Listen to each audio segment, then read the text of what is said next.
every time you went to one of these auditions, you had to hear some small child singing "Tomorrow." Tomorrow, tomorrow, I love you tomorrow. And it's like, ugh! Gentlemen, synchronize swatches.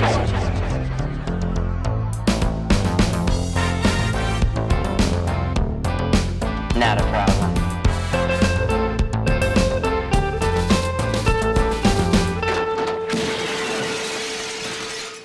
Well, first of all, BJ, thank you very much for joining us. We're stoked to have you. Dudes, thank you so much for having me on your Swatch Watch, Synchronize Swatch Watch podcast. I'm very honored to be. You know what? I'm just fucking with you. Dudes, thank you so much for having me on your show. Nice. Yes, that's exactly what we needed. There you go. That's what we've been waiting for. Thanks, man. No problem. But yeah, I guess to start off, man, back in 1990 when you were cast in Parker Lewis, you were already somewhat of a Hollywood veteran. I mean, you'd done a film with Pacino. You'd done one of my favorite films, The Last Dragon, Nice. and a number of TV shows. Could you kind of just give us a little background on your time before you came to Parker Lewis? Well, let's see. I was an actor as long as I have a memory. I was on Broadway at the age of 6, and I did that show for 3 years, the show called Really Rosie that was written by Maurice Sendak, the author of Where the Wild Things Are, and the music, it was a musical, and the music was by Carole King. I did that for about 3 years until I was 9, and they cast me right into that fabulous movie with Al Pacino, author, that, good luck finding it. I can't find it anywhere. I mean, if you can find it, let me know. Because it seems like they just erased that movie off the face of existence. I'll be honest, I'd never heard of it. I think that's like by design at this point.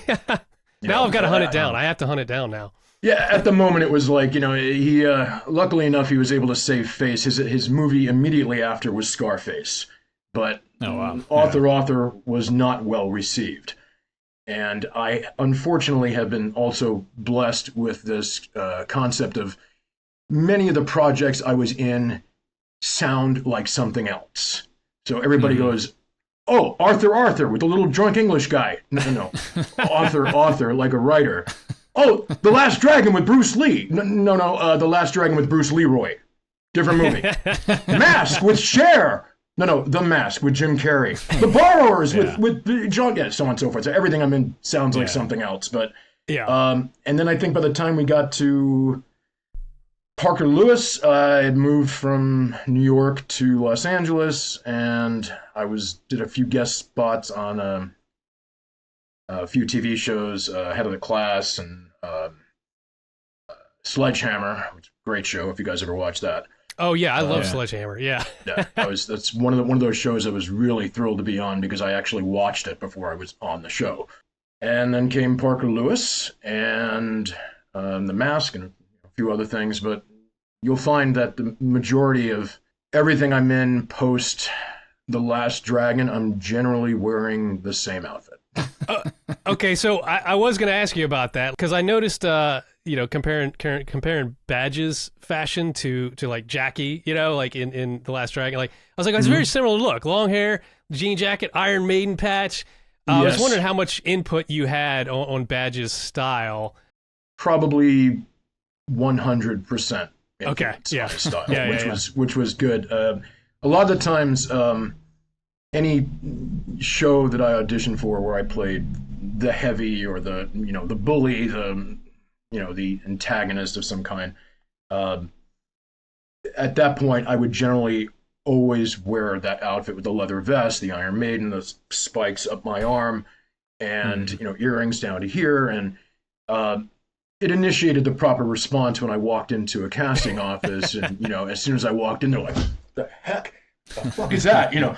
And every time I would book one of these roles, I would get this phone call from the wardrobe department, always with the exact same thing.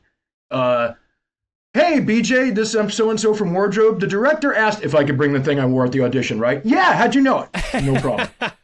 So I got one leather vest that, damn, you know what? I have it in the garage. I should have brought it out for you guys.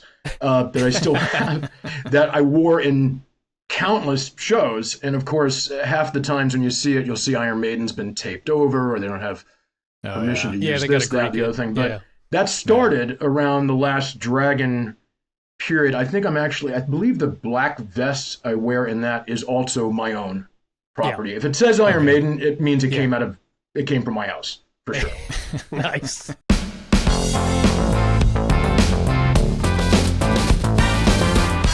I know a commercial break is a long time, but you've got to try and remember.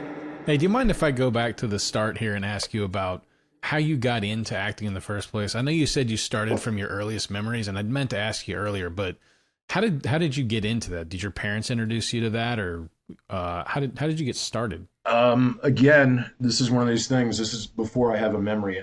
The way I was told, they started. I think I did a Pamper commercial. I mean, I grew up in the business. As long as I have a memory, I've got headshots somewhere of me from when I was 3 years old. Yeah. Okay. So it's kind of hard for me to. All I can really pinpoint is, the Broadway show that I did. As far as that's about as far back as my memory will really take me at the age of 6. And that was I was the male lead in this show where was singing and dancing and of course I had to be the one pain in the ass that because I grew up singing as well, and back in these days, if you lived in New York and you auditioned for Broadway, every time you went to one of these auditions, you had to hear some small child singing Tomorrow. Tomorrow, tomorrow, I love you tomorrow. And it's like, ugh! And so I always went in singing Blue Suede Shoes or, something from Chuck Berry or, Rock Around the Clock, or, something Elvis, anything like that. And as a 6-year-old that was, at that point, very undisciplined and probably a nightmare to deal with, that's how I actually got the part in the Broadway show, which is really what led to everything else. And that's because I went in there and I had my sheet music. I gave it to the guy, and apparently I freaked out because the guy, I think I wanted to sing Blue Suede Shoes, and he was playing Tutti Frutti, and I could tell the difference. Right? Even though there's really not much of a difference, it's 1, 4, 5 either way, but I knew the difference. And I said to him, I said, "Look, man, you don't know rock and roll. You're just a dumb fuck." And I walked out of the audition at the age of 6. And I'm like, "Come on, Mom, let's go." And she's like, "Oh God, what did he do?" Right? The director comes running out, this woman, Patricia Birch, and she comes running out. She's going, BJ, like that. And my mother's like, "What did he do? I'm sorry. And she's like, no, that's the guy. That's the one we're looking for. So, because the character I was supposed to play, I don't know if you've ever read any of Maurice Sendak's books as a child, but he had this book called Pierre, which is about a kid who only said, "I don't care, I don't care, I don't care, I don't care." And that, apparently, I showed that character through me telling this guy to go stick it up his ass. And they hired me. And then Carole King got a little pissed off because BJ would only sing rock and roll. Mm-hmm. Right? And so I remember meeting Carole King and her saying, "So you're the pain in the ass. I have to rewrite this music for you. It's okay, kid. We got you. I understand rock and roll." So yeah, apparently I was a pain in the ass for a long time, but then they fired me. So which at the age of 6, I think most people should be able to learn this lesson at the age of 6 because it changes your life. And the director had fired me in order to teach me a lesson. And it's made me sit there and watch my understudy do my part. She made me sit there like for 2 days straight and just watch somebody else that can do it with discipline and not be an arrogant asshole, so on and so forth. And that had flipped me around forever. So I got to learn that early. But as far as early thoughts in the business, that's one of my earliest, and yeah, Great story. like I said, as long as I have a memory, I've been in show business.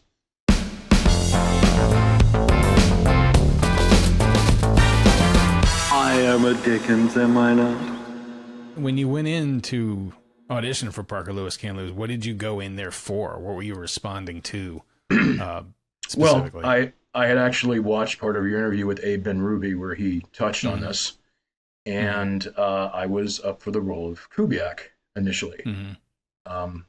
However, and it really makes very little sense to imagine Abe and I up for the same role in anything.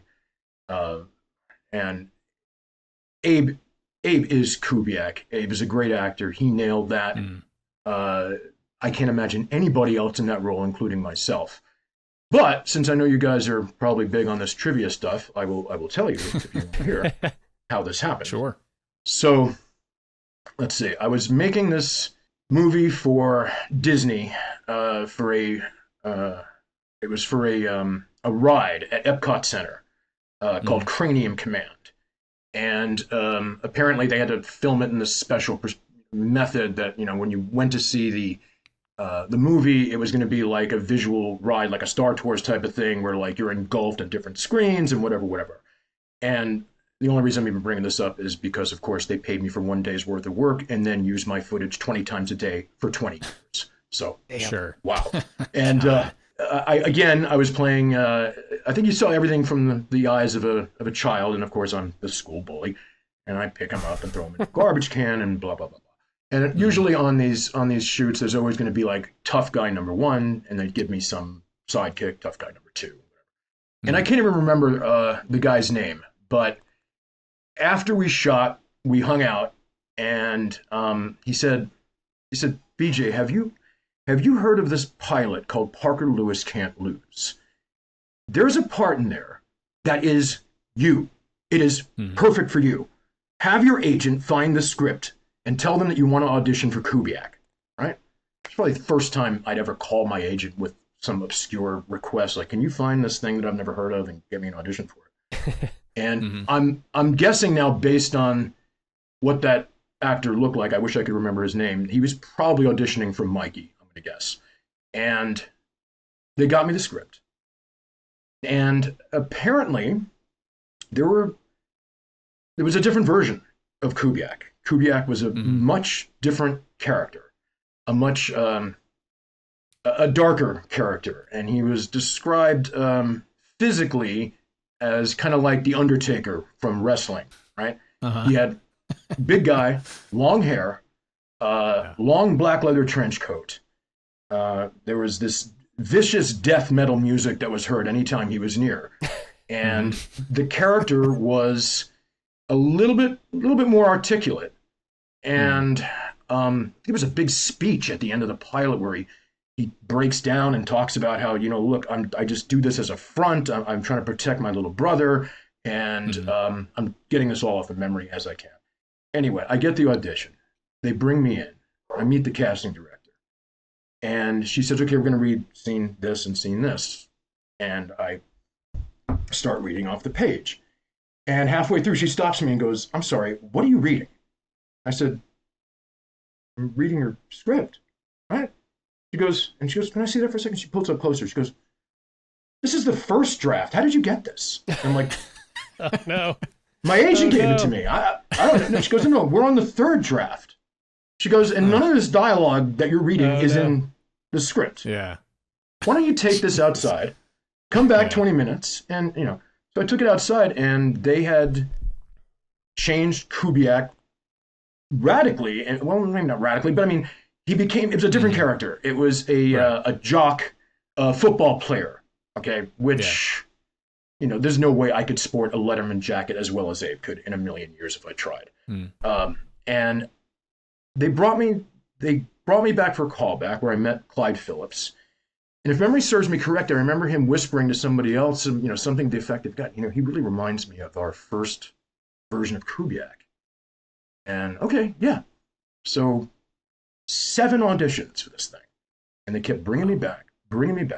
And I never met another person up for this role at any of these auditions. I don't know if it was scheduling or I never met anybody else. Obviously, big guy. Obviously, you're here for Kubiak. Never. Yeah. The last audition for Network, which is this really intimidating process of giant table full of 20 people in suits, judging your every move. And anyway, I do my audition. I walk out the door, and that was the first time I saw Abe. And I walked past him in the hallway, and I went, "That's Kubiak. That's Kubiak. That's him. That's him."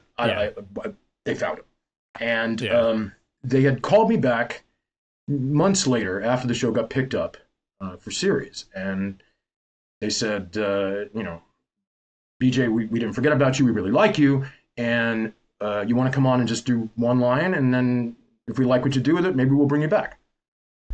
Yeah, sure, But the thing is, I believe I'm in maybe the third or fourth episode of the series, so the series had not actually aired yet. So all I knew was the original scripts, the texts, and that was it. And the visual presentation of this show did not translate in the script at all.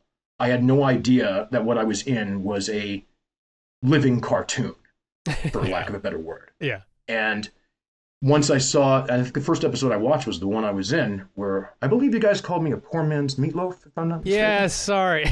That's our apologies. We've we actually talked about that off mic. What assholes we felt. No, actually, no. That's well. On that note, now I have to ask you. I mean, what exactly is the poor man's meatloaf? Is it olive loaf, pimento loaf, perhaps? And again, don't feel bad. It's not like I didn't used to hear this all the time.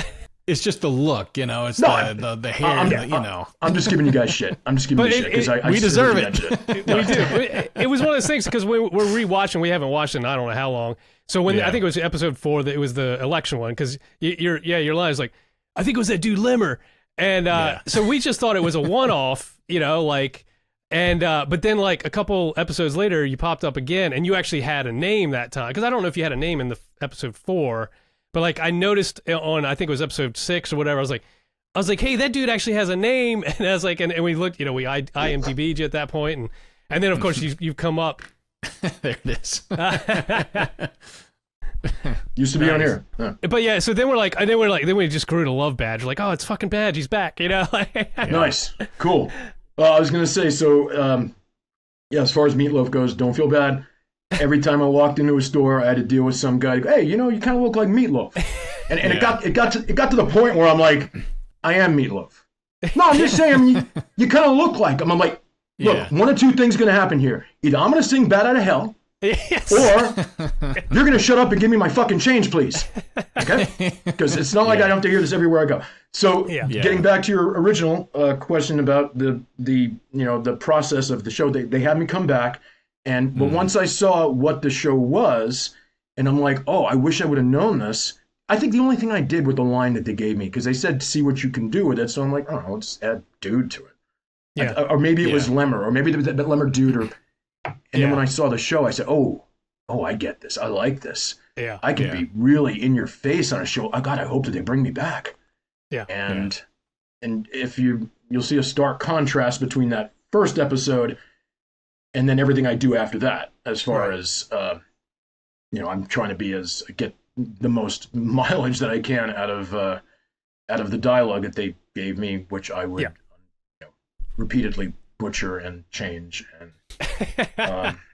ad lib but in retrospect, probably my favorite character that I've ever played, simply because they never stopped me. They never directed me. I mean, they gave me physical direction, stand there, but they never said, don't do that, don't say that, that's not in the script. What are you doing? Right. So on that note, to answer your question about the it was all of it, the clothing, and then after I think about 4 or 5 episodes, the episode with the jacket in the bathroom. The video games? The video games. Right. Oh, I love that. Yeah, I love that. That was the first script that they started writing dude into the dialogue. Because I would just add it prior every time, and I'd figure out some way to figure at that point, not like it's, like we're on the actor's studio and, deconstruct Badge for me. It's such an intriguing character. But at the time, I figured every school had a dude, and now it's been epitomized by Otto and every other character. Yeah. And now when I do the voice, I feel like I'm imitating Muscle Man from the regular show. I don't know if you guys ever watched that cartoon. Oh but, yeah, I love that show. That show's great. You know who else like Parker Lewis? My mom. Now I feel like whenever I do Badge, it's the same exact voice again. Yeah, that's interesting what you say though, because it is noticeable after your first appearance as Badge that like he definitely starts to develop more of a voice that comes back every time. It's really he expands out of that one line into something. I mean, he's an endearing character because maybe if you were playing the original version of Kubiak, it would have seemed more intimidating. But like Badge doesn't strike me as intimidating at any point. He's just like. I don't know, he's kind of a lovable character, because he's just, I don't know, he doesn't seem intimidating to me. He's always just like, running out of the time he runs out of the video rental place and throws the $100 on the floor, just like, keep the change, I mean, I don't know. There we went. Brush fire, dude. Awesome, bro. And I was going to say, actually, I saw your, when you did your thing on the bathroom trench coat thing. And I was reminded that, if I have to pick, like, because again, all my lines in the show are one line. But if I had to pick, one of my favorite lines ever was "Come on, dude, I got an elementary school to go to." So I'm dressed with this crazy ass outfit. Yeah, I love that too, because he follows up with the Swatch, and you're just like, dude.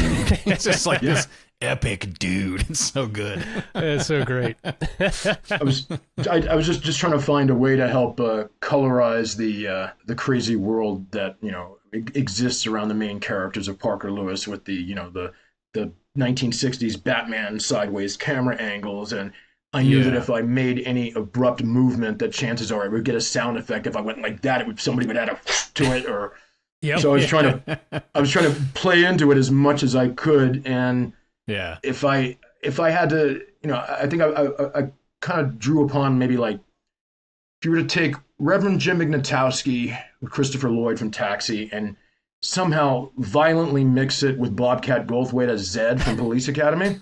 That's, I think, kind of what I was going for. Yeah. Yeah, so you mentioned the video game trench coat. That's one of my favorite Badge moments. And there's another one. We haven't got it to in our recap, but I watched it recently. I think it's in season 2, but it's the one where they take Jerry's jacket away from him, and I think they give it to Coob for safekeeping, but then Limmer steals it. But then of course it's got like anti-theft stuff or whatever. So like it's throwing Limmer around, and he finally eventually has to take the coat off and throws it away. But then Badge picks up the coat, puts it on. The alarm system starts going off, and he just reaches into the coat and rips it out, like rips out the alarm system, and then just walks away with the coat. It's just fucking brilliant. I think it was identify this little drone dude, and I had like a pliers or that's what it was. Like yeah. And then there's a dog in the coat, like an actual dog, like a Doberman Pinscher, and they had that's I think when they were trying to develop a second catchphrase for Badge, which was calamity, which I think I had to say 2 or 3 times. Something canine calamity, carpet calamity, something like that. But interesting. I also noticed, and this is the worst and most embarrassing part of all this, is that, not having internet and everything at your fingertips back in that time, I didn't put a lot of this together until years later. Like I didn't realize until I found a stack of old scripts in my garage that it was the same writers that wrote every single episode I was in. It was always Akko and Bar, every one of them. Mm-hmm. So not only that, but they also hired me in another show that they wrote, Weird Science, after that. Mm-hmm. Oh, yeah. And, and I realized I put all this together many years later. I remember Weird Science. I did Weird Science. I didn't even have to audition for it. They just asked for me. And I went in there, and then I realized, it was a one-liner written by Akko and Bar. And obviously they went, you know what, Badge would be perfect. Yeah. That's great. Yeah. So you got the voice, man. I was very fortunate, again, that I was able to create this character out of thin air, and that they let me do pretty much anything I wanted to do, except once. There was one hiccup in this whole thing. There was one word that they said, "Oh, no, we don't think you can say that." Mm-hmm. And this is the episode where Kubiak wins the lottery. Okay. And they're doing a scene where a spoof of The Godfather, where we're all coming up to Kubiak and asking for our favors. They roll me up, and the line was, "Don Kubiak, dude, can you get Aerosmith to play at my party?" And I said, "Aerosmith? That doesn't listen to fucking Aerosmith. Right. That listens to Metallica." Metallica. Right. So I just go in there, and the camera comes on me. Don Kubiak, dude, can you get Metallica to play at my party? And they're all, "Whoa, cut. No. Hang on. No. It's Aerosmith." And I'm like, Look at me.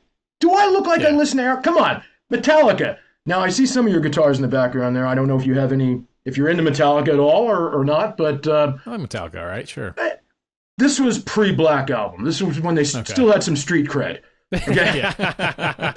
Of course, the irony here is that Metallica would later become as homogenized and saturated as Aerosmith. But either way, to me, right. So they had to stop right, I guess. They had to stop everything on the set for 10 minutes while they went and figured this out.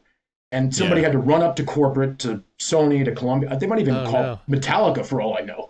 And then they finally came back down and said, "Okay, we got it, BJ, Metallica, you got it." So, the one dirty word.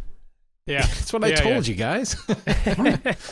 That's really weird. Like I feel like Aerosmith really was kind of plugged into a lot of teen pop culture stuff, and it always felt a little disjointed to me since they're a band from the 70s and 80s. Like, you make a good point. I don't think Badge would listen to Aerosmith over Metallica either.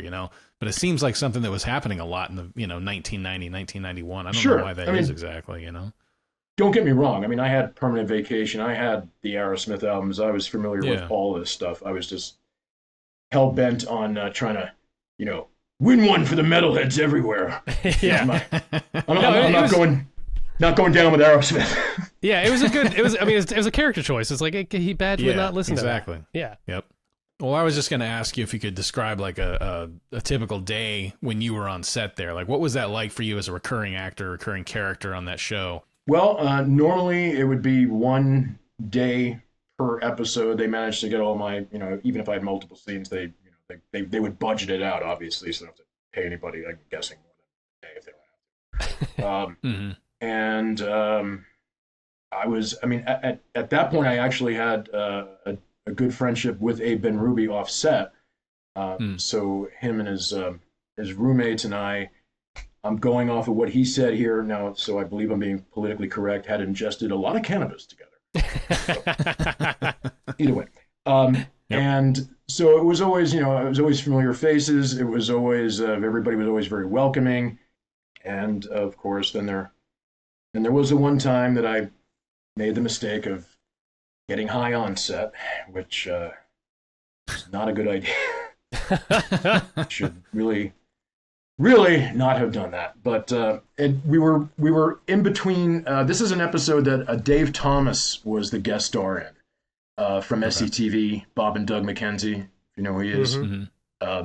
And this is, to me, that was like meeting one of my heroes. So, when I first got on set, I met the guy and I'm like, "Hey man, SCTV, I love it.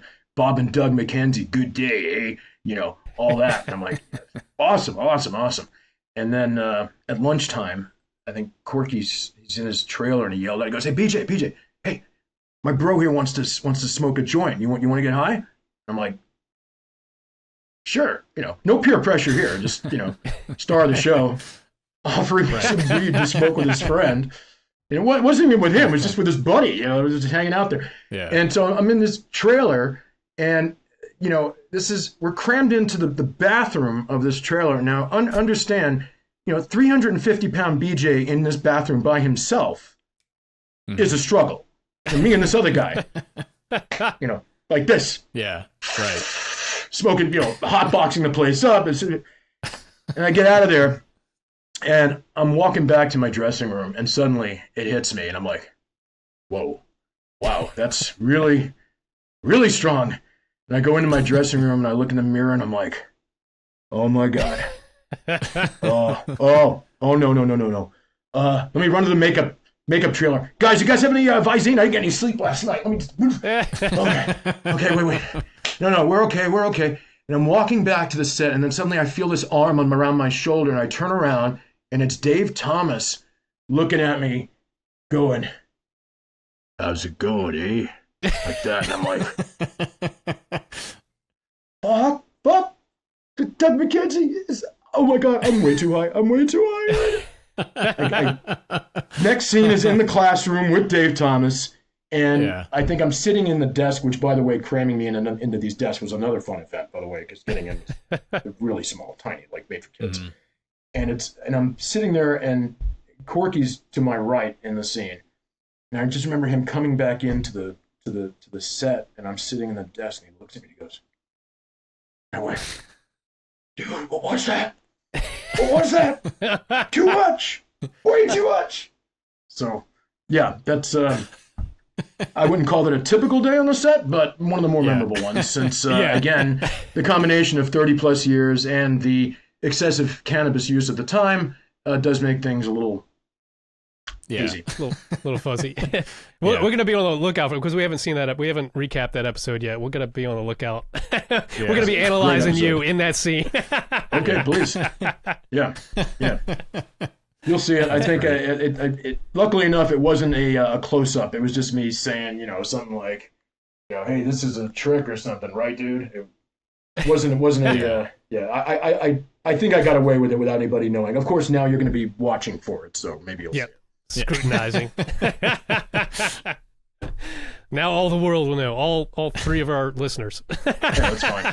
Go crazy. Enjoy. There were good times, happier times, simpler times. Man. So you mentioned Dave Thomas. I mean, there was definitely a bunch of guest stars, especially like in the second season, I guess. There's a few in the first, but was Dave Thomas probably one of your favorites to work with, or was there any other guest stars that came on that you were like, holy shit?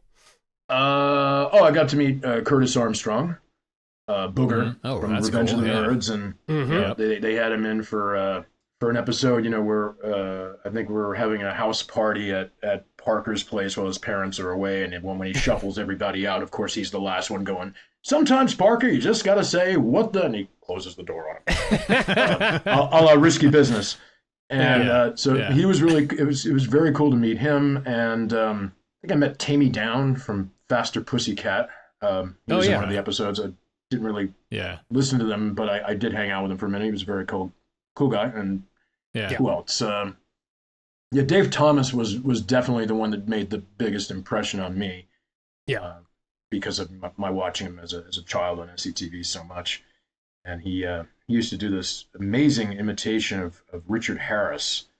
And so there was this old joke on SCTV about a man called Horse.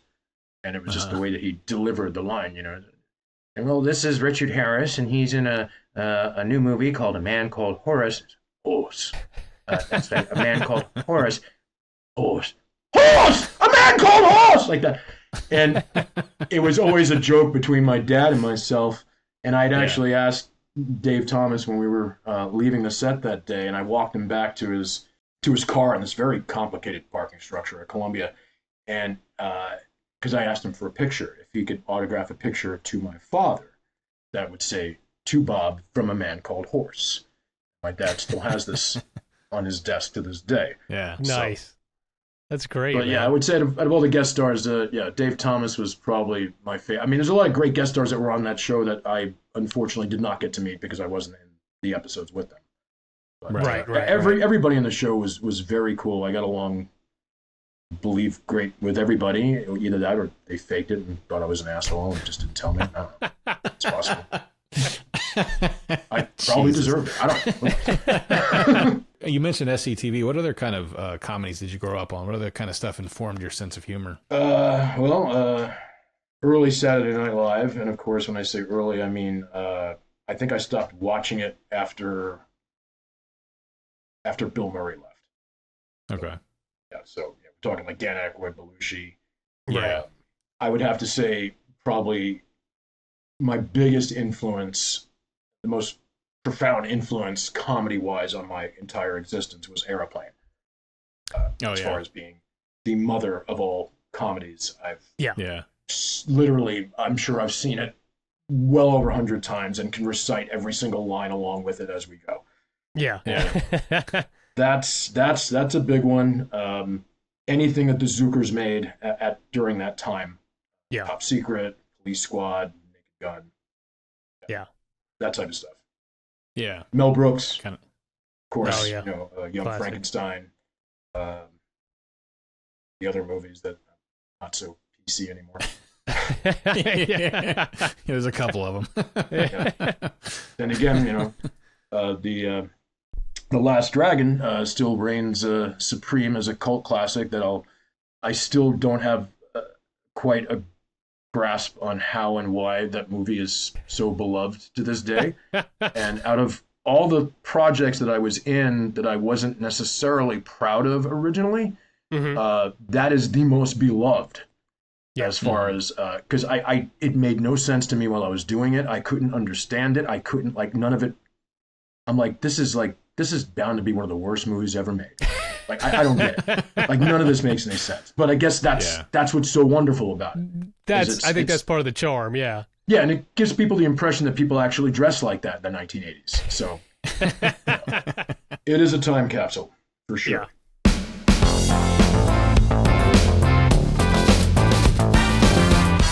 Step into a world of wonder. One of the funnest things about doing Parker Lewis was, again, once you're aware of their world, how chaotic and crazy and quick and fast, and it was a really groundbreaking show. And I'm always slightly disappointed that it's not as revered as something like The Last Dragon as I feel it deserves to be. Right. And I know you guys are working on that. Yeah. So Yeah, we're trying. we're counting on you. Yeah. This is no pressure, but it's all up to you. Oh dear God. Oh, shit. I quit. I quit. Do? Oh God, it's all on me now. Damn it. It is. Yeah, I mean, obviously, Chris and I love the show. I mean, we know so many people that love the show, but it does feel like it's so underrated, and it's flown under the radar for so long. But also, it's a shame that kind of how it went out to. We've talked to some of the other. We talked to Corin and Abe about this too. But as far as season 3, that's the big elephant in the room when we talk about Parker Lewis, because they, the network execs came along and was like, we want to change things up. And I mean, they took away Jerry's jacket, which is iconic, how do you have a Jerry without jacket? And they took away Frank Lemmer, and it's just, it was just a whole different vibe to the show. I mean, there's still some slapstick stuff, but they toned all that down. I was a casualty of that as well. I mean, I think you were in one episode of yeah. And I think it was one of the first, because I remember being so taken back by Corin's new haircut. Yeah. Like, what the hell? What is this? Yeah. What happened to Gumby? What am I looking at? And the whole thing was, I guess, what's the Fonzie analogy? It jumped the shark. Oh, Jump the shark. Yeah. Did you find that I haven't seen your appearance in season 3. Did you feel like you were toned down as well? Were you asked or expected to tone down at all? No, you can't tone badge down. As I already explained to you. That was a ridiculous question. You're gonna get that scene how I deliver it, and I think I was actually particularly in your face. If memory serves me correct, on that last episode, I had some horrifying close-ups that are all tilted, and it's me going like that. And, something about somebody stole Kubiak's ho-hos, run for your lives. Yeah. And then I close the door, and then I reopen the door and go, dudes! Close the door. But yeah, it was the same part for me, but I was, of course, disappointed and not disappointed. I guess I was disappointed that my phone was no longer ringing for them asking for me to be on the show. Yeah. Right. Yeah. And then when I saw what they had done to the show, effectively, castrating a lot of it, for lack of a better word. Yeah. Homogenizing it, like I said about Metallica and whatnot. Yeah, really trying to shape it into something that wasn't meant to be and isn't going to be. And you got to remember, at the same time, I believe when Parker Lewis first aired, it had a competitor that it was always compared to, which was Ferris Bueller. Yes. Mm-hmm. You know, there was also an existing Ferris Bueller series, the short-lived series, and you know, and I think that the two of them, I feel like, I mean, I'm just speculating here, but I've always kind of felt like if Ferris Bueller's the series had not existed alongside Parker Lewis, that perhaps they would have remembered Parker Lewis more. Perhaps Parker Lewis would have made more of an impact, because a lot of people thought that the two shows were kind of, you know, ripping each other, or that Parker was a ripoff of Ferris Bueller, and that's not the case at all. But yeah, that's interesting. I mean, Parker Lewis did kill them in the ratings, though. I mean, Ferris, like, I think it only lasted half a season, though, so it's like it totally ran it into the ground. No, they I think did. I think you're right, though. I think you're right, because anytime you mention Parker Lewis to anybody now who's familiar with it, they always reference Ferris Bueller, and you know, I think you're right. If it had been on its own,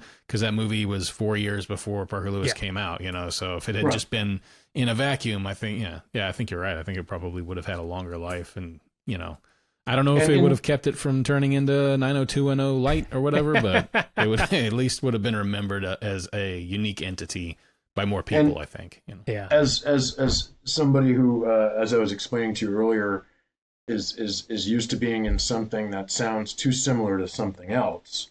Yeah. Something else that may have helped was the fact that the name sounded remarkably like, it wasn't just Parker Lewis. It was Parker Lewis Can't Lose. Ferris Bueller's Day Off. Right. Yeah. You know what I'm saying? Same rhythm. It had that. Yeah. Right. Yeah. I mean, I could be wrong. All we can do is guess at this point. But yeah. Well, can you describe what you have on your wall back there? Because you have one hell of a setup behind you right now. I was admiring that too. Nostalgia central. Let's see. Here, so. We've got some coupes. These the artist coupe. Bunch of worthless Star Wars figures from the 1990s. Got some Kiss figures. Perhaps one of my favorite bands in the world, Kiss. Nice. And their counterparts. Don't get me wrong now, I'm also a musician, and I will be the first person to tell you these are not good musicians. They're not great songwriters. But if you're a kid and you grew up in the 70s... They're fucking Kiss. They're superheroes that play music, so, you know. Yeah, right. And the story. It's the imagery that I'm still, you know, I'm still into displaying, although my wife does not understand it at all. What do you play? What do you play, BJ? I play bass. I do play guitar.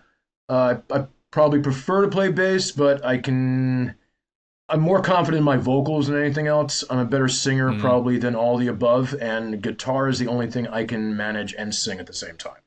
Gotcha. But I enjoy playing bass more, but I like a nice complicated bass line, and there's no way I could ever sing and do it at the same time. So. Right. I used to play bass. Chip and I were in a band years ago, and I played bass in that band. I know what you mean. I can't even talk to people when I'm playing the bass. You know? I can barely talk when I'm doing anything, but when I'm trying to play the bass, someone asks me a question, you're going to have to wait. It's kind of like playing drums and singing at the same time. And, you know, I always thought that the one thing I was best at was vocals. So if I could feature my vocals and play at the same time, awesome. If not, we got to hire one more guy to split the cut of the pitcher of beer that we're going to earn at the local steakhouse gig in Los Angeles. Do you play out still, or like? No, the last band I had was in North Carolina. It was called the Dagmar Bumpers. It was like a swing jump blues revival type of thing, you know, playing old cover tunes from the 40s, 50s, and 60s.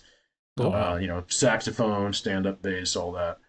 And, but that was a long time ago in a galaxy far, far away, and there's no there's no money in that as far as everybody's, oh, you should do that, you can make some money. I'm like, okay, clearly you haven't been around, you don't know what's happening in music anymore. I'm not sure where you think you're making this money.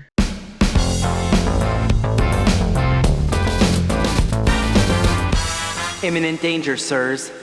You got any projects you're working on currently you want to talk about? No, just auditioning. I took about 25 years out of the business, so I'm kind of resurfacing right now. And been doing a lot of writing. My buddy Darren and I, we write a lot of scripts, television scripts and whatnot. Yeah, somebody in LA with a television script. Go figure. And And my spare time, I like to work on cars. And otherwise, it's life as usual. Well, we won't take up any more of your time, man, but we really appreciate you taking the time to chat with us, man. Like, you're very welcome. Thank you. This has been great. My brother's a dead man.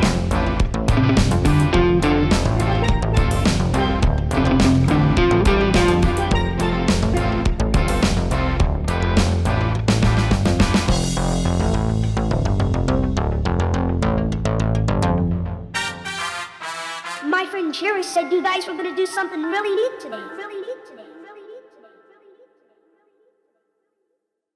Dudes!